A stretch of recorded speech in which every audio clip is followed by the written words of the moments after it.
tema que lleva como título Nunca os conocí. Está basado en el libro de Mateo capítulo 7 versículo 21. Mateo 7 21. La palabra de Dios nos dice en este texto: no todo el que me dice Señor, Señor entrará en el reino de los cielos, sino el que hace la voluntad de mi Padre que está en los cielos. Y dice el 22: muchos me dirán en aquel día, Señor, Señor, ¿no profetizamos en tu nombre, y en tu nombre echamos fuera demonios, y en tu nombre hicimos muchos milagros? Y entonces declararé, nunca os conocí, apartaos de mí, hacedores de maldad.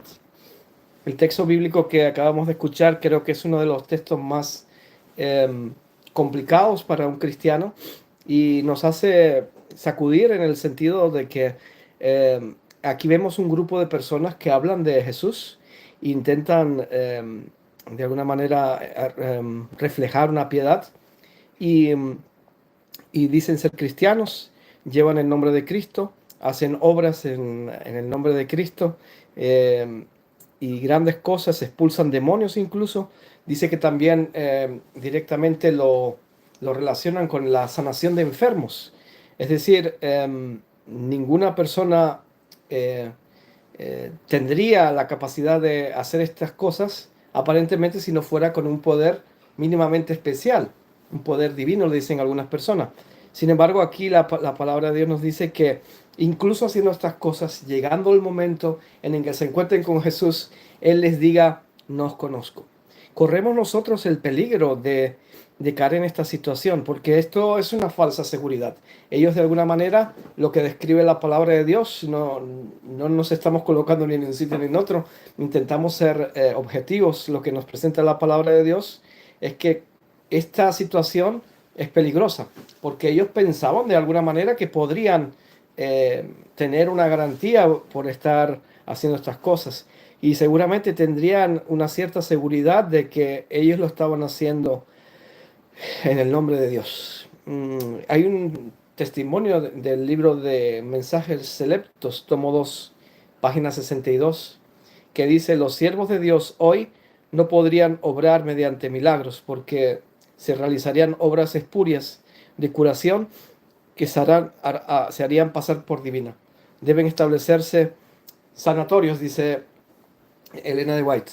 En este caso, lo que se nos llama a hacer en este tiempo, la obra de sanación, por ejemplo, no se basa en simplemente poner las manos sobre una persona y sanarla, sino también dice aquí en establecer sanatorios, lugares donde realmente se practique prácticas naturales y todo aquello que ayuda a las personas a sanar. Y ese es el medio, dice ella, que en este último tiempo tenemos los pastores y todas las personas que, perdón, nos dedicamos a la predicación del Evangelio, para ayudar también a las otras personas, ¿verdad? Es una combinación entre la obra natural, la medicina natural, y también, digamos, la vida espiritual. Entonces, dice en la página 63, dice también este mismo libro, dice, escrito está, este es el único fundamento en el cual se puede permanecer seguro, es decir, en Cristo Jesús. ¿Cómo es posible que una persona, entonces, que haga milagros, que ayudando, enseñando en el nombre de Cristo, llega a ser rechazada? ¿Qué situación más triste? Yo creo que es la condición más peligrosa en la que nosotros nos podamos sentir, es decir, sentirnos seguros, y en algún momento Cristo nos diga que somos rechazados, no os conozco. Es como, yo no sé si ustedes han tenido esa experiencia de acercarse a alguien y esa persona hace que no les conoce. Creo que en una ocasión eh, sucedió esto, y, digamos que me sentí muy mal. Pero ¿cuán mal nos podríamos sentir entonces en el caso de que eso lo hiciera Cristo?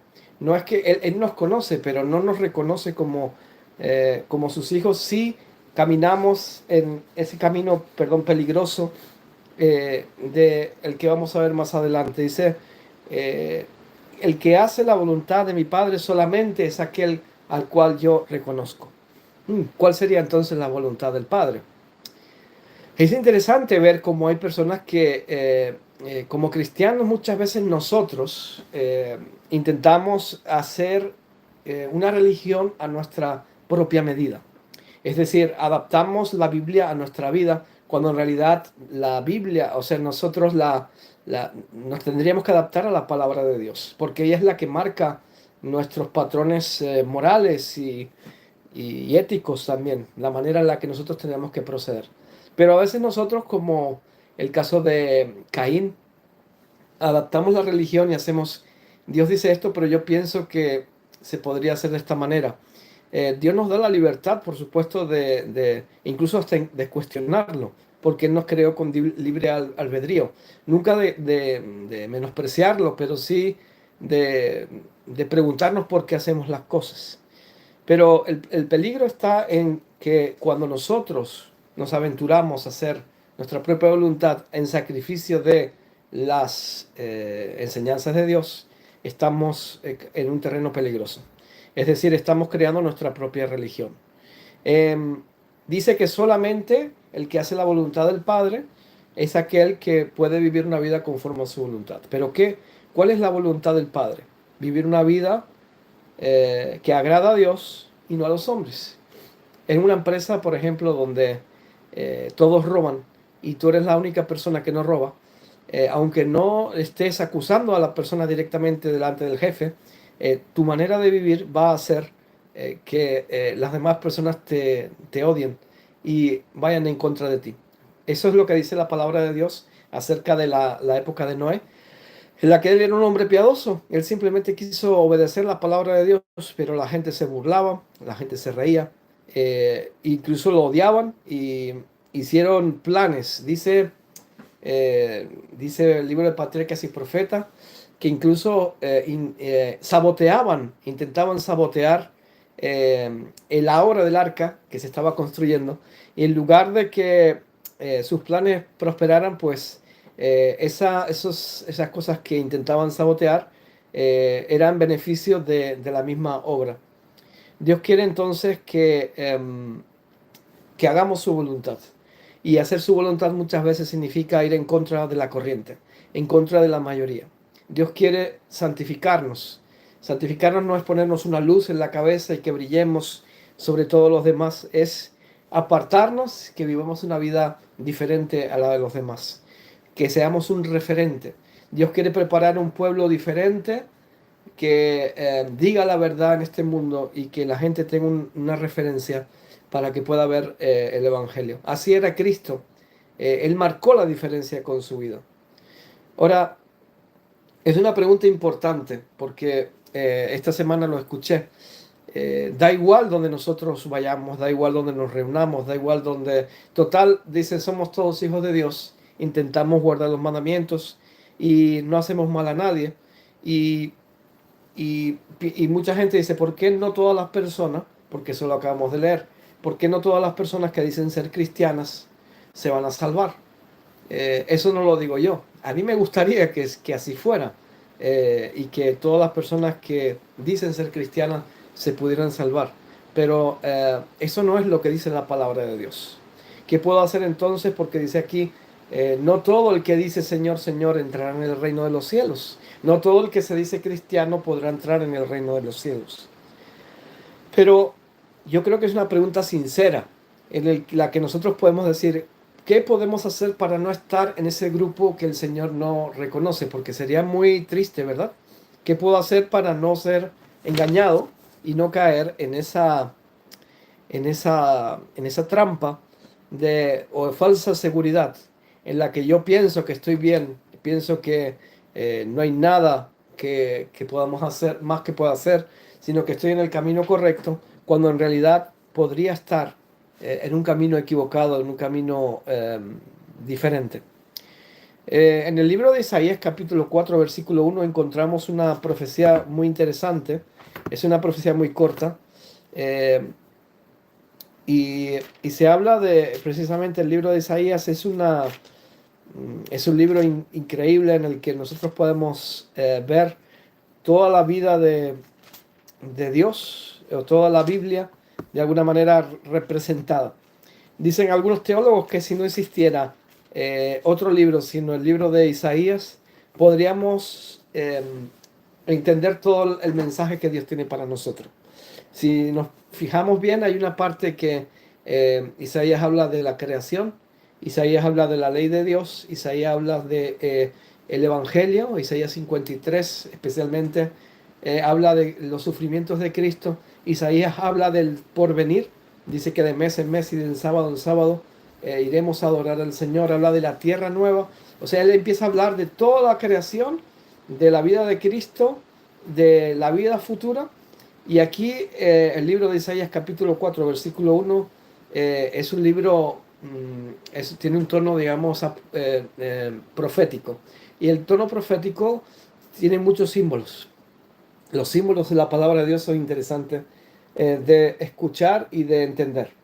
Y es una profecía muy cortita, pero que nos muestra la situación que va a pasar el pueblo de Dios antes, o la época antes de que Cristo venga. Y dice así, Isaías 4:1, echarán mano de un hombre 7 mujeres en aquel tiempo, diciendo, nosotras comeremos nuestro pan y nos vestiremos en nuestras ropas.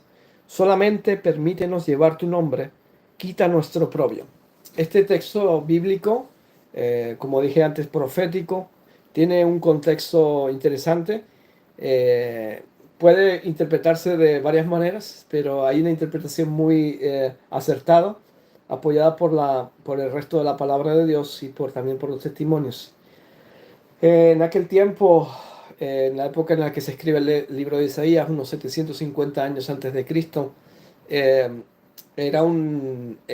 tenemos que adentrarnos en ese contexto en el que primeramente esto es un libro simbólico, eso es digamos, esta parte simbólica cuando habla en aquel tiempo, hablando del futuro, dice aquí futuro glorioso de Jerusalén en el último tiempo, eh, echarán mano eh, echarán mano de un hombre 7 mujeres. Quería decir que en aquel tiempo una mujer que no se casaba era como un oprobio. La misma palabra lo dice porque era una honra para una mujer en aquel tiempo casarse y especialmente tener hijos. Primero, en este marco profético, ellos esperaban la venida del Mesías, el que iba a salvar al pueblo de Israel, al siervo de Dios, dice Isaías. Y cualquiera de las madres que tuviera ese privilegio sería grandemente una gran bendición. Por lo tanto, había dos esperanzas. La primera es que de una mujer virgen iba a nacer el Mesías. Lo dice el mismo libro de Isaías, que iba a venir el Mesías. Y la otra era que el hombre, ese fruto del vientre de esa mujer virgen que nacería, iba a ser el Mesías. Cualquiera de las dos era una esperanza. Primero, porque una madre podría ser la madre del Mesías, y ese hijo que tuviera podría ser también el Mesías. Y una mujer que en aquel tiempo no tenía marido, no tenía esposo, llegaba el momento de casarse y no tenía esposo, era un oprobio, dice aquí. Ellas necesitaban en la sociedad tener un nombre, en este caso un apellido, que les diera un estatus bueno dentro de la sociedad. Pero dicen, echarán mano de un hombre 7 mujeres. En la palabra de Dios, en la profecía, el número 7, por ejemplo, tiene un significado. Y el significado en la Biblia del 7, ustedes lo conocen, el séptimo día, 70 veces 7, perdonar. Es un número pleno, es un número, digamos, algo que completa, es un número de plenitud. Hay 7 días, 7 trompetas, 7 plagas, 7 sellos, y aquí habla de 7 mujeres. El 7 quiere decir muchas. A Jesús una vez le preguntaron, ¿cuántas veces, Señor, perdonaré? Y él le dice 70 hasta 70 veces 7. No quiere decir que hay que multiplicar 7 por 70, sino que Jesús se refería a algo infinito. Por lo tanto, ya la profecía nos está enseñando, dice que en aquel tiempo hincharán manos de un hombre 7 mujeres. La mujer en la Biblia tiene un significado que es una forma de iglesia. La iglesia las podemos ver, por ejemplo, en el libro de Apocalipsis 17, encontramos una mujer que es representada con la iglesia del maligno, con la iglesia de Satanás, vamos a decir, con una prostituta vestida de escarlata. Y también en otro libro habla de que la iglesia que representa a Dios es una mujer que está sentada con una vestimenta pura encima de la luna, que es un símbolo de su pureza, eh, y que la luna es un símbolo de que el sol de justicia de Cristo se refleja en la luna, y la luna es simplemente una manera de reflejar el Evangelio de Cristo. Por lo tanto, ya tenemos 2 símbolos. El primero es el 7 y el segundo es la mujer. Entonces, 7 es el número mucho y mujer es el símbolo de iglesias. Dice que en aquel tiempo entonces habrá muchas iglesias que se acerquen a un hombre, que en este caso lo vamos a ver que el hombre representa a Cristo. En Mateo 16, del 13 al 17, si no me equivoco, el texto que habíamos visto, ese hombre representa a Cristo como ese esposo que ustedes acuérdense de una profecía, por ejemplo, del esposo, que habían 10 vírgenes que se durmieron. Es por lo tanto eh, el libro digamos, la figura de un hombre dentro de esta profecía de Isaías capítulo 4, eh, una figura de Jesús. Mateo 16, 13 al 17, dice la palabra de Dios, viniendo Jesús en la región de Filipo, preguntó a sus discípulos diciendo, ¿quién dicen los hombres que es el Hijo del Hombre? Y ellos respondieron, unos Juan el Bautista, otros Elías, otros Jeremías, otros algunos de los profetas. Y les dijo, ¿y vosotros quién decís que soy yo? Y respondiendo Simón Pedro dijo, tú eres el Cristo, el Hijo del Dios viviente. Ese hombre que habla la profecía es el mismo Cristo. Y por lo tanto, la profecía nos está hablando claramente. En el último tiempo, en aquellos días, echarán mano de un hombre, de Jesús, 7 mujeres, 7 iglesias, diciendo, nosotras como iglesias comeremos nuestro propio pan. ¿Qué es el pan dentro de la Biblia? Sabemos que también tiene otro símbolo. El pan es la palabra de Dios.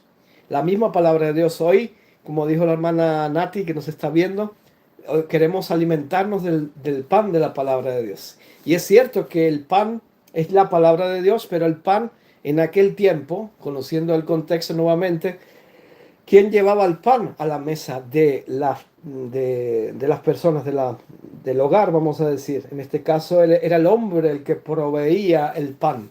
Pero ¿qué dicen las iglesias de aquel tiempo? Muchas iglesias dicen, 7 mujeres en aquel tiempo diciendo, nosotras comeremos nuestro pan, nuestro propio pan.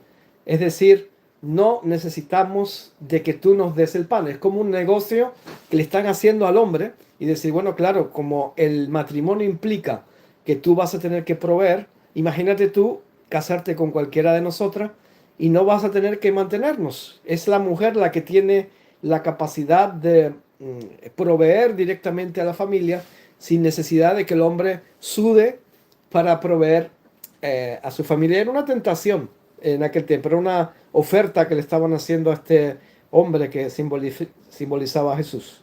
Pero es una oferta, según la palabra de Dios, bastante peligrosa. ¿Por qué? Porque dice, cuando dicen nosotros comeremos nuestro propio pan, el pan en la palabra de Dios es un símbolo del pan que también descendió del cielo, que es Jesucristo, es un símbolo de la doctrina.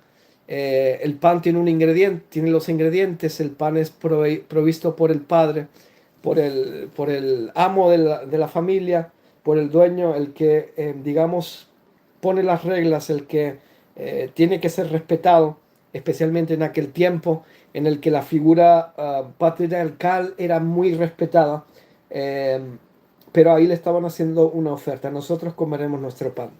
Y yo quiero hacer un inciso aquí. Eh, si bien es cierto que hay una decepción muy grande por parte de muchas personas hoy con las organizaciones, hay personas que no quieren nada con las organizaciones. Dicen, bueno, yo en realidad veo que no se hace nada, que eh, aquí, digamos, se está contribuyendo y, y parece que los líderes no trabajan, tenemos que hacerlo todo por nosotros mismos y de alguna manera nos podemos colocar como esta mujer diciendo, nosotras comeremos nuestro pan, pero el peligro no es solamente a nivel organizativo, sino es a nivel doctrinal.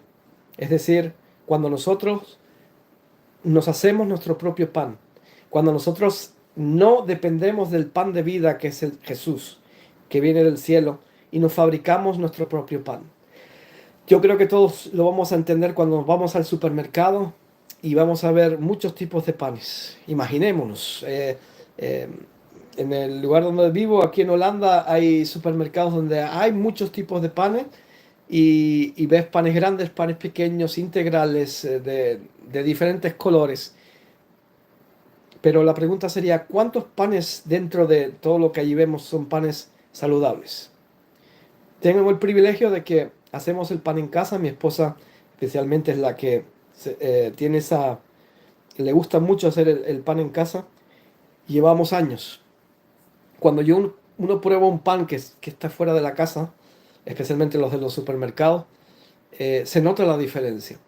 A veces el pan de casa no es tan voluptuoso, no es tan grande, no está tan leudado y no tiene tanta, digamos, apariencia.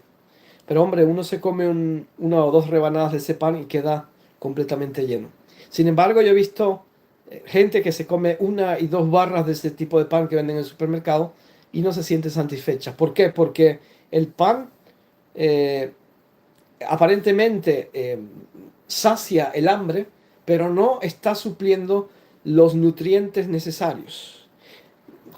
Nutricionalmente dice que es como que sube los picos del azúcar y sentimos una saciedad instantánea. Sin embargo, un pan integral va soltando digamos que esa glucosa se va liberando paulativamente y nos da una saciedad y nos dura más y nos nutre por supuesto más. Tiene una fibra, tiene unos nutrientes que no tiene los panes de los supermercados que en su mayoría intentan vender, digamos, gastar menos y ganar lo más posible. Lo podríamos comparar también con el pan que Dios da y con el pan que nosotros mismos nos podemos hacer. Las grandes superficies están interesadas en ganar mucho dinero invirtiendo poco. Ellos no están interesados en la salud, ellos están interesados en el dinero. Jesús, el proveedor de la palabra de Dios, no está interesado en que la iglesia se llene solamente. No está interesado en, en, en otras cosas, sino está interesado en que la esposa esté bien nutrida. Que cuando venga una enfermedad, nuestro cuerpo pueda llegar a luchar contra ese problema y podamos estar fuertes. Y hay una falsa saciedad que puede estar llenándonos. Ese pan puede ser comparado, el propio pan que nosotros nos hacemos es nuestra propia doctrina. Una doctrina que no viene del Padre, una doctrina que no viene de Jesús, sino es una doctrina que yo pienso que está mejor. Y empezamos a comer de ese pan y nos sentimos aparentemente llenos. Eso lo podemos comparar con cualquier doctrina que no está basada en la palabra de Dios, el pan de vida, que nos llena. Son mensajes sensacionalistas, nos excitan. Predicadores que vemos aquí en YouTube también, que vienen con nuevos mensajes sensacionalistas. Y cuando llega el momento de la verdad, cuando tenemos que enfrentar las pruebas, aparentemente estamos llenos, pero nos sentimos débiles, porque no hemos estado bien nutridos.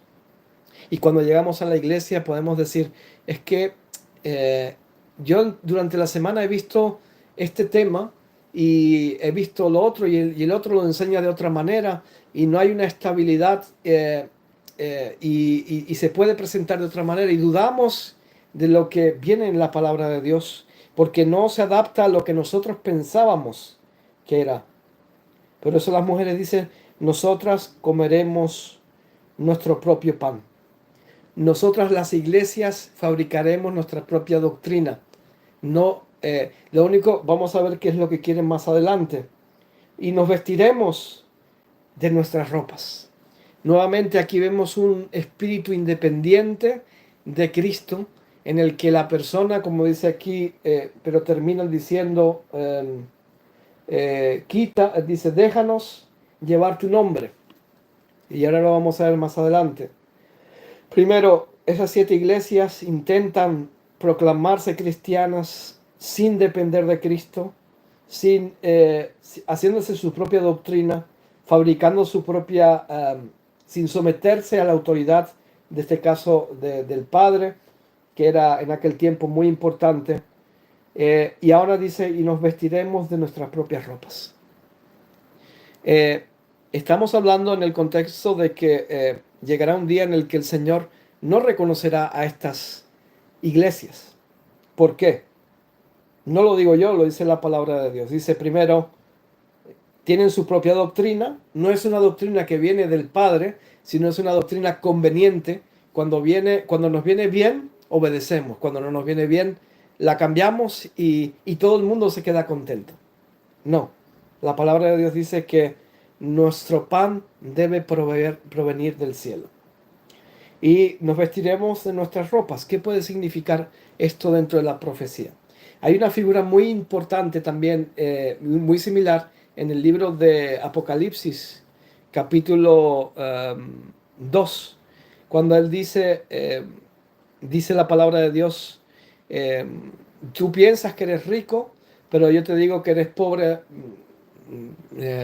desventurado y estás desnudo. Por lo tanto, de ti te recomiendo, le dice la iglesia del último tiempo en la Odisea, que compres, digamos, oro refinado en fuego, vestiduras para cubrir tu desnudez y colirio para lavar tus ojos. Esas vestiduras, esas ropas que la mujer quería obtener por sí misma, significa su propia justicia. Y concuerda, ese concepto de la propia doctrina se va complementando ahora con la vestidura. ¿Qué son las vestiduras? Es el carácter justo de Cristo, es la justicia de Cristo. No sé si recuerdan una parábola eh, en el cual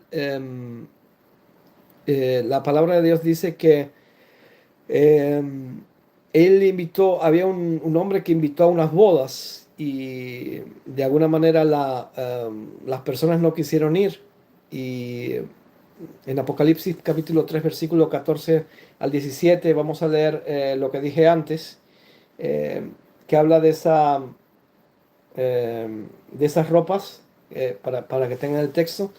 Y bueno, en esa parábola, volviendo, disculpen que hice ese paréntesis, este hombre hizo una fiesta, el rey hizo una fiesta, invitó a varias personas, no quisieron ir y más bien mataron a los siervos que iban a invitarles. Cuando en realidad él dijo, bueno, destruyan esa ciudad y ahora vamos a invitar a todas las personas que quieran ir. Y les entrega un manto, un traje para entrar en esas bodas. ¿Qué son esas bodas? Esas bodas, dice él, claramente el reino de los cielos es semejante a un hombre, a un rey que invitó a diferentes personas. Nuevamente eso tiene un simbolismo de que Israel fue llamado y que ellos al rechazar, él dice que manda al rey, ahora vete por todos los caminos y a los mendigos y a todo el que está por allá, hazle esta invitación y les regala un vestido y entran. Pero dice la palabra de Dios que dentro de esa fiesta, cuando ya entraron, había uno que no tenía las ropas que el rey les había dado. Y, y cómo fue que dijo, no, mira, yo entré, él puso una excusa y al final dice la parábola, sáquenlo y allí será el crujido y el llorar de dientes, el crujido de dientes y el llorar de aquellas personas que no aceptan esta ropa. Esta vestidura simboliza la justicia de Cristo. ¿Por qué hago colación ahora en Isaías 4 y esta parábola?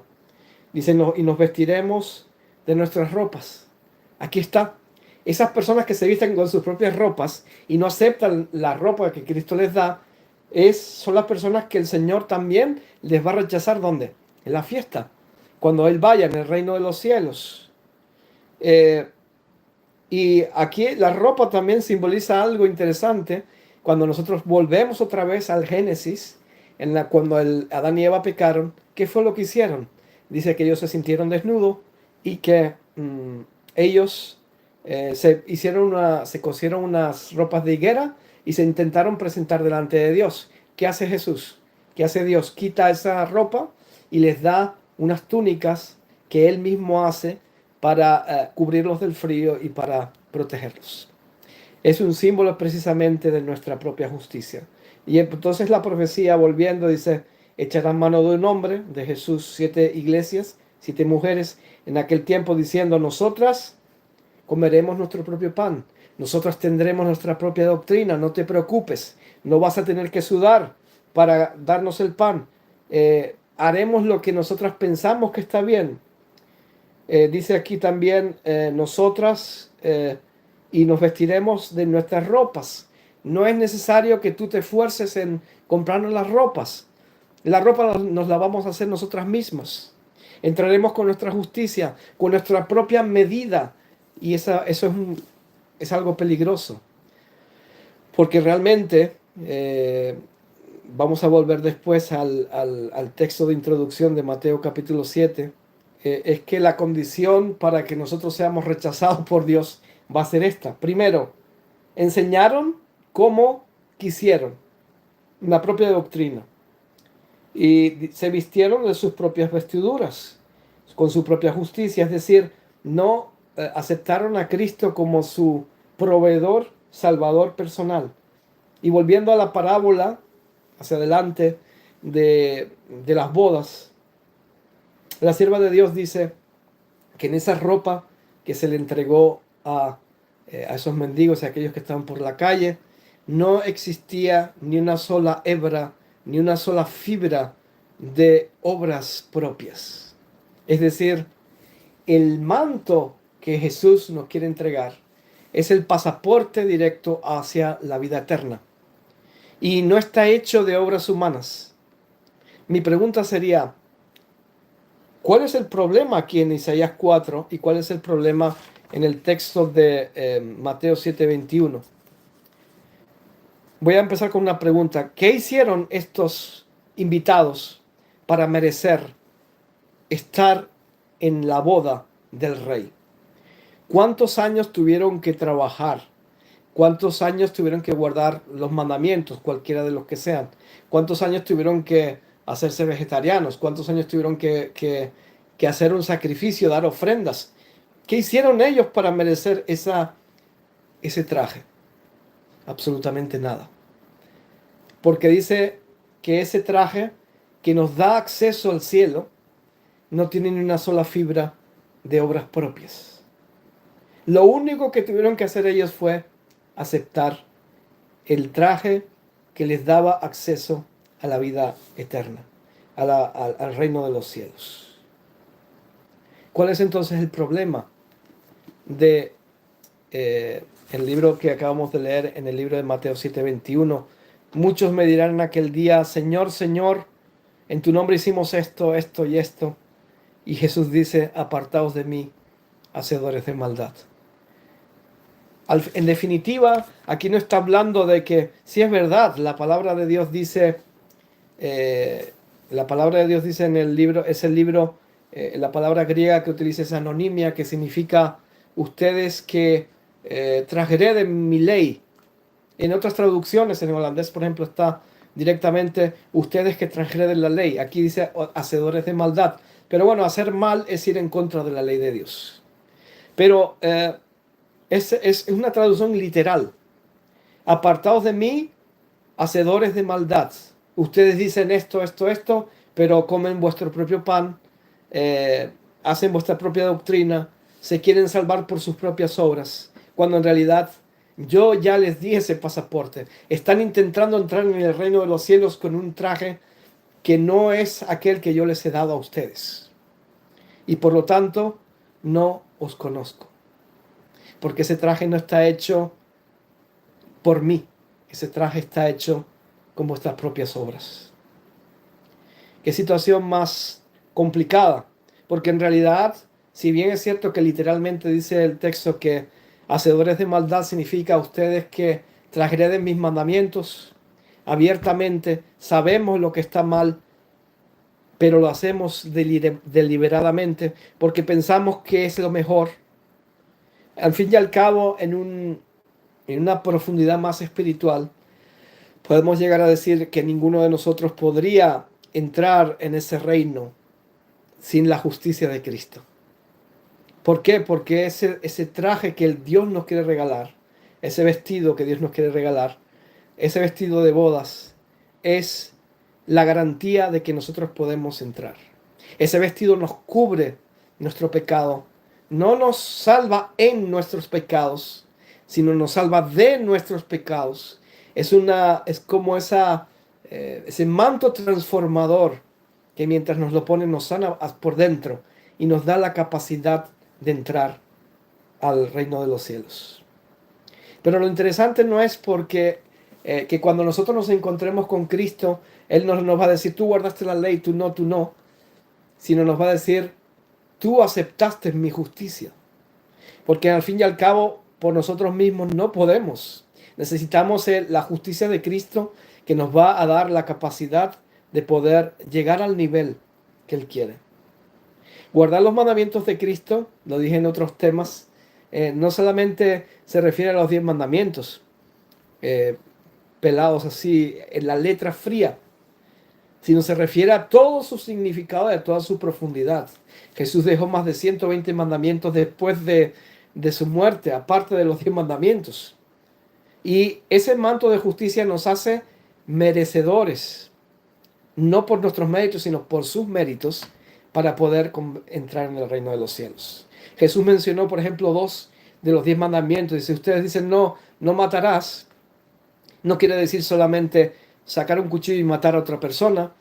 No matarás, yo digo, que es odiar a tu hermano, pensar mal de él, insultarle. Ya eres tan culpable como llegar a haberlo matado. Y dice el otro siguiente mandamiento, no adulterarás, no es solamente ir a dormir con una persona, es también con tu pensamiento, ir detrás de ese pecado y pensarlo y madurarlo en tu mente, aunque no hayas hecho el acto en sí, ya eres culpable. Entonces todos los 10 mandamientos son así, están digamos, profundo el Nuevo Testamento, que nos pone en una situación más complicada incluso que en el Antiguo, porque no somos juzgados por nuestros actos, sino también por nuestras intenciones y pensamientos. Y ahora yo digo, ¿y quién de nosotros podría entonces, por nuestras propias obras, llegar a entrar a ese reino que Él tiene preparado para nosotros? Yo creo que ninguno. Por nosotros solos no. Necesitamos esa ayuda, esa justicia de Cristo, que es precisamente la garantía. Y ahora nos presentamos delante de Cristo y le decimos, Señor, Señor, hicimos tantos milagros. Y Él va a decir, no te conozco porque yo a través de este sermón te ofrecí mi justicia. Pero tú me estabas diciendo, es que yo he guardado el sábado. Y tú me estabas diciendo, es que yo soy vegetariano. Y tú me estás diciendo, es que yo hago esto, yo hago lo otro. El otro no. Yo soy el que hago esto, ¿verdad? Y yo te lo ofrecí, pero me negaste. Y eso que tú me estás enseñando, esas obras de sanar enfermos, todo eso no es suficiente. Yo quería que aceptaras mi voluntad en tu vida. Tú te querías salvar por ti mismo, por aquellos que tú pensabas que estabas haciendo bien. Y que esas obras, que yo no digo que sean malas, pero no son una garantía para nosotros entrar en el reino de los cielos. Y podemos entonces estar engañados pensando que como estas personas, Señor, Señor, y cuando llegue el momento nos diga, apartados de mí, hacedores de maldad. Yo no quiero obras, yo lo que quiero es un corazón convertido. Dice Cristo en su palabra, dice la profecía, déjanos llevar tu nombre. el nombre de cristiano, ser cristiano, para mí es suficiente, decían estas falsas iglesias. Y por eso se llaman cristianos. Dios permite que las personas se llamen cristianas, adventistas, revelación, lo que quiera. Pero al final no es solamente, no es solamente lo que nosotros pensamos, sino lo que Dios tiene para cada uno de nosotros. ¿Qué simboliza entonces el matrimonio que querían tener todas estas mujeres con este hombre? Cualquiera de ellas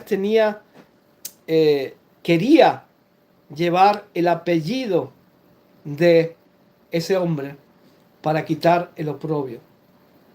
Pero el matrimonio, no olvidemos que es un pacto. El matrimonio es un pacto de amor. Y es un pacto que es como un contrato que se sella entre un hombre y una mujer. Es tan importante, especialmente antiguamente, ya creo que esa ley ha cambiado, que si yo me caso o si una mujer se casa conmigo y yo tengo deudas, la mujer va a heredar también las deudas que yo tengo.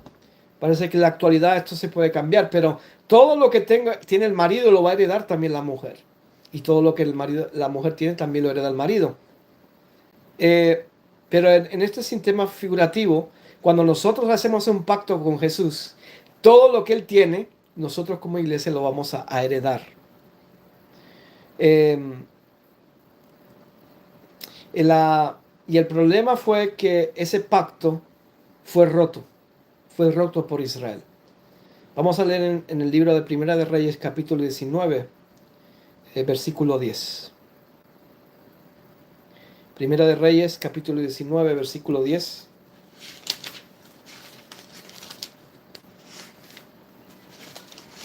Dice la palabra de Dios, él respondió, he sentido un vivo celo por Jehová, Dios de los ejércitos, porque los hijos de Israel han dejado su pacto, ese matrimonio con Dios.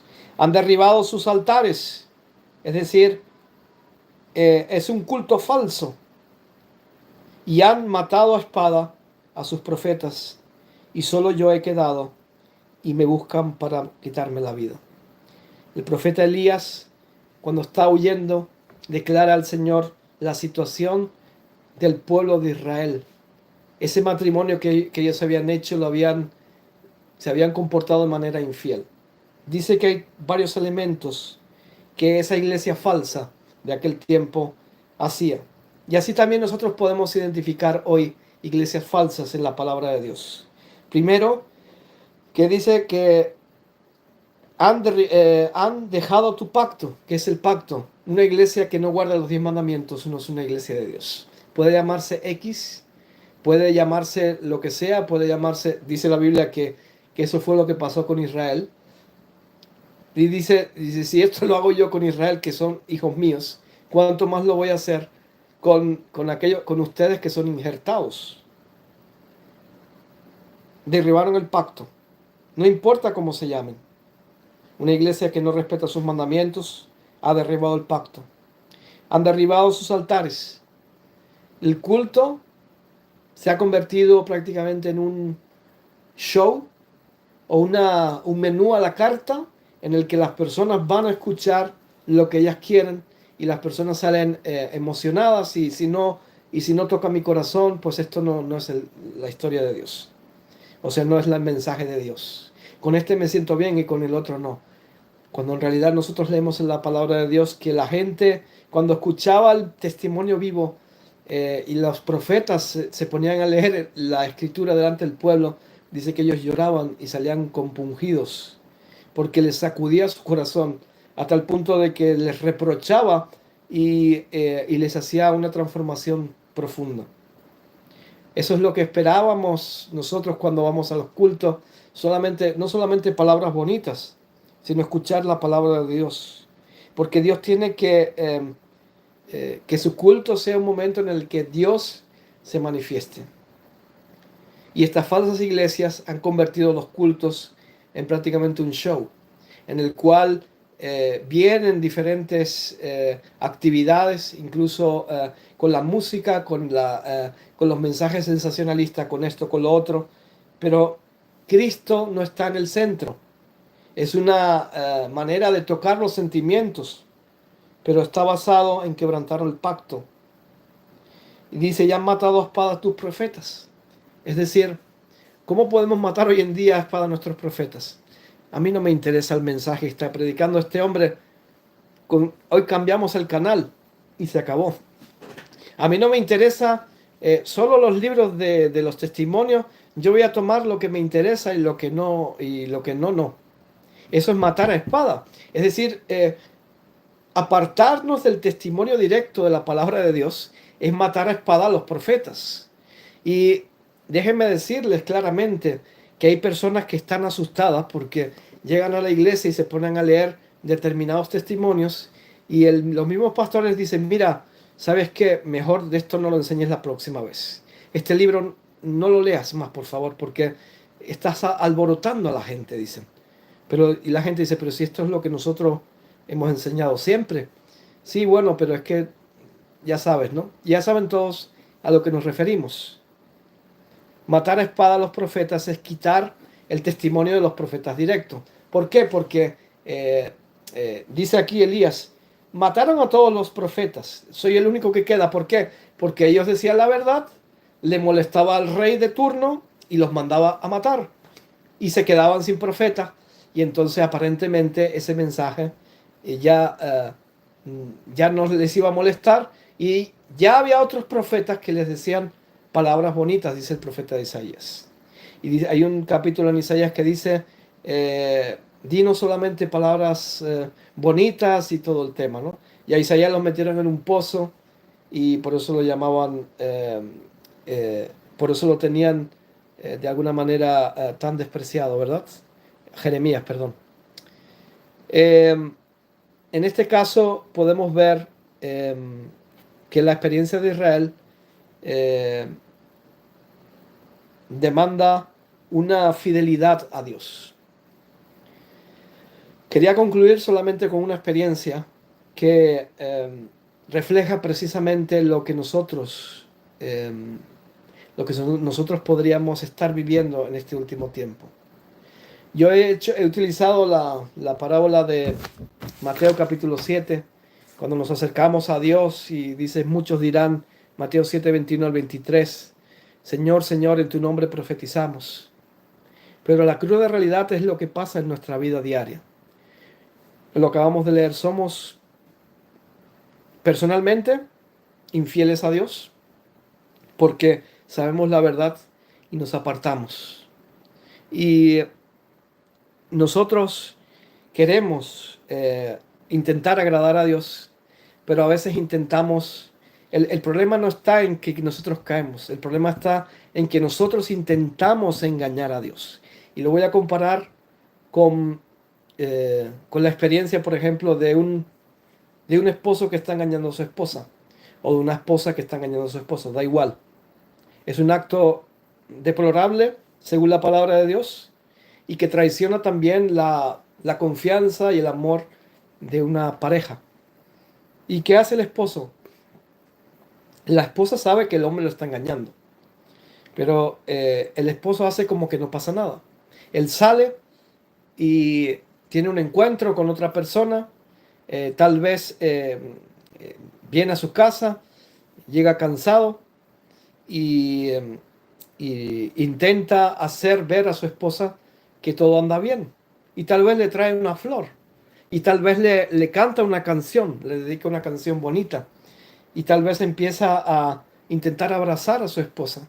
¿Y qué siente su esposa cuando está, por ejemplo, ella está haciendo alguna labor y llega su esposo y la abraza y le dice que te quiero?